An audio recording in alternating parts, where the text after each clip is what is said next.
Isa ang Econ Love Team ni na Jericho Rosales at Janine Gutierrez sa bagong mukha ng Belo Medical Group para sa kanilang bagong launch na therapy treatment, ang Ultherapy Prime.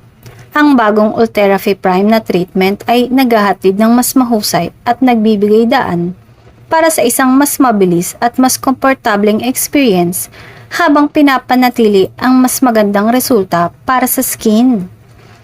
I feel like age is just a number as long as you take care of yourself and your inner beauty. It will always show outside. Saad ni Janine nang matanong ang kanyang pananaw tungkol sa bagong treatment. Komento naman ni Echo. What really matters is that you love what you have now. In every stage, you appreciate yourself. At the same time, there's nothing wrong with having support for your skin, for your health, and being able to embrace technology and medical advancement. Samantala, kamakailan nga ay ibinida ni Jericho ang tungkol sa wrap-up party ng kanyang pelikulang Quezon. At may binanggit pa sa kanyang caption na +1.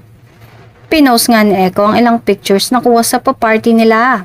At isa sa mga picture ay kasama niya ang kanyang girlfriend na si Janine Gutierrez.